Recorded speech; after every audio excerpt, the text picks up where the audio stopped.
Hey folks, welcome to today's edition of NDD. And huge news came out yesterday, right around the 5 p.m., 6 p.m. Eastern time window. As far as recruiting is concerned, you know Notre Dame's been kicking the tires in the different position groups the last couple of weeks. It's called doing your due diligence. Marcus Freeman's been great at this. Heading into year 4, more on that in a minute. What this man has done in the wins and losses department and on the recruiting trail has been simply remarkable.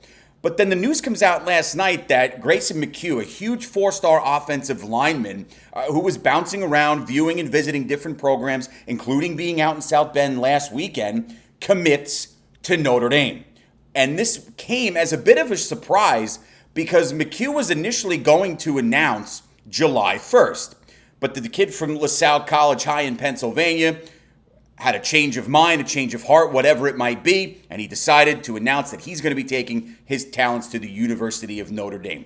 Obviously, it goes without question that this is another huge W in the 26 class for Marcus Freeman, Joe Rudolph, Mike Denbrock, and really the entire Notre Dame coaching staff as a whole. What they've done from top to bottom has been simply phenomenal. And yes, I know there have been misses. There always are. Nick Saban, as great as he was, had recruiting misses. It happens. There have been monumental W's in this class that significantly outweigh any swings and misses, or L's, if you will. But think about what Marcus Freeman has done now going into that 4th season, as I mentioned a few moments ago. He's taken a strong program over from Brian Kelly and made them a legitimate national title contender. He's also taken that program and put it in a position to stay on a dominant trajectory, especially building off a 14-win and 16-try campaign where Notre Dame went to the college football playoff final. Why does this happen? Yes, he's a great coach. Yes, he surrounds his kids with guys who care about them. Yes, he's got a staff who know what they're doing outside of just caring they're phenomenal football coaches. But what Marcus Freeman does to build this team comes from how he recruits. Going out on the road, going into the homes of the kids that you know want to be in South Bend and kids that you know you want to have there. That's what he continues to do. Al Washington's done it up front on the D line. Joe Rudolph, who's been much maligned in seasons past, has done it on the offensive line. Coach Denbrock, Coach Mickens, Coach Ash, all working together. And you've got maybe the best 2026 recruiting class in the country. It's easily top 3, probably top 2.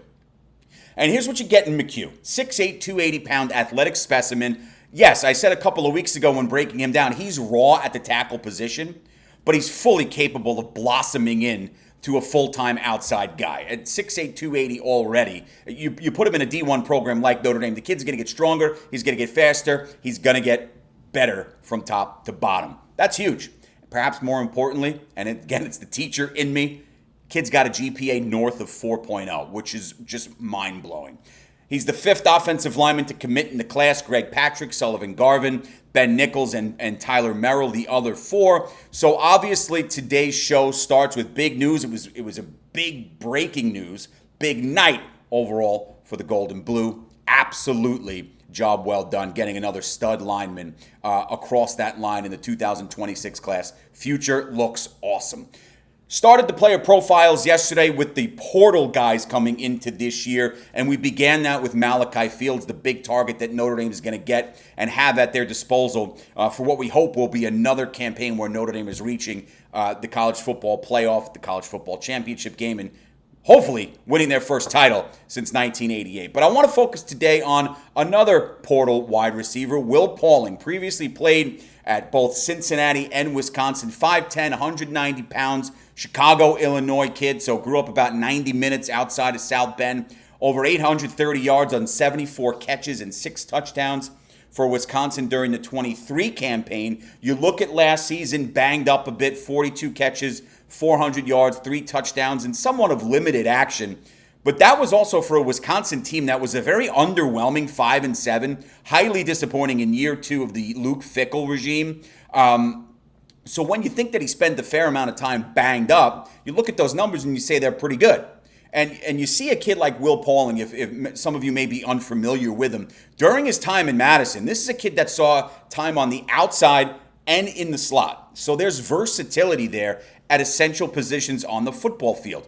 2024 academic All Big Ten as well. So this kid is another one who fits the mold of what the University of Notre Dame desires from its student athletes. Academic excellence, athletic achievement. Pauling has it all. I don't think that can be disputed. From an X's and O's perspective, how he fits into this scheme, it's pretty basic. He's an excellent route runner, and his familiarity with wide receivers coach Mike Brown, who we worked with at Cincy and at Wisconsin, cannot be undersold, all right? The kid, in addition to his route running skills, much like Jordan Faison and Jaden Greathouse, he's able to find his way into open space. Talked a little bit about Jordan and Jaden yesterday as the complements to the size and, yes, the bit of speed that Malachi Fields does have. It's a nice trio. Adding Pauling into this mix just adds another layer to that.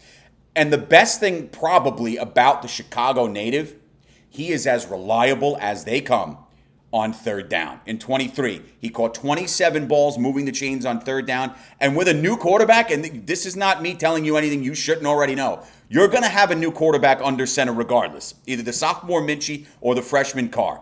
To have someone like that who helps you move the chains through the air that you can rely on is an incredible luxury. From a depth perspective, Pauling is most likely going to open as the second slot guy behind Greathouse, which means he's going to see loads of time on the field. It's athletes galore here, and the wideout position, which has been hammered on social media in different media aspects the past couple of seasons, we've seen that progression now, where it might have been a weakness on that depth chart 2-3 years ago. That's not the case anymore.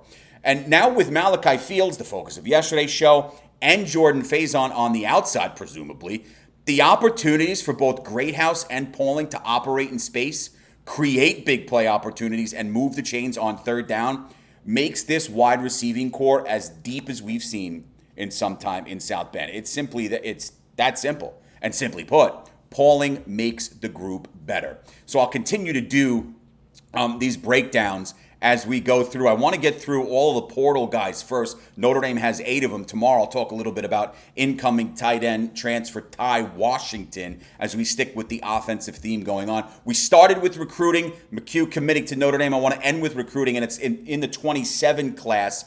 Notre Dame, no stranger, we know this, to recruiting and landing players with NFL tie-ins. You can think Bryce Young, whose dad Bryant was a Hall of Fame defensive tackle for the 49ers, Howard Cross III, now in the NFL himself, watched his dad play as a tight end for the New York Giants, Elijah Burris, Jerome Bettis Jr., James Flanagan, all had dads who played in the league. And as recruiting continues here, Notre Dame looking to potentially land another in the 27 class, Cooper Witten, who was the son of Dallas Cowboy and Tennessee legendary tight end Jason Witten. The kid is a star already. Currently a 5-star recruit in his class, the number 1 overall linebacker out of Liberty Christian School, Texas. He's got no shortage of suitors. And you jump on these bandwagons early when programs like Notre Dame, Ohio State, Michigan, USC, whatever it might be, Alabama, when they put their chips in the table and other programs see it, this is how the kids build up legitimacy and they build up interest. You got programs coming after this kid: Ohio State, Texas A&M, Clemson, Oklahoma, dad's alma mater, Tennessee, and now the Irish. People are starting to take note, and they see the types of schools going after this kid, but all they have to do outside of that, all that stuff is great. Watch the kids film. Sideline to sideline, north and south, blows up the backfield, and he can drop back. The kid is the total package. He should be ranked as high as he is right now in the 27 class. I've seen a lot of the tape. The kid absolutely flies around the football field. 6'2", 210. I mean, he continues to do his due diligence already.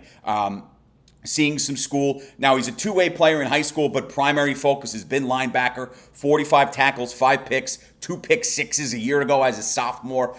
Easily, again, and this can't be undersold, one of the top players in the 27 class. I think right now 24/7 has him ranked inside the top 20 overall, which is remarkable. And you're going to have time, obviously, before this 27 chaos, if we want to call it, that truly begins. But as I said, with a lot of these programs, it's never too early to start sinking your teeth into a player, especially when the other big-name programs have already done that. The Irish are doing exactly that, and all we can do is stay tuned. As I said, I'll break down the new tight end Ty Washington, who arrives in South Bend and gives them some much needed depth at a key position in that tight end spot. We'll talk about Ty tomorrow. I hope you have a great rest of the day. Enjoy the big news about McHugh coming to South Bend, because that's exactly what it is. It's huge news. It's major news, and the Irish got another stud along that offensive line for the future starting in 2026. Have a great rest of your day wherever you may be.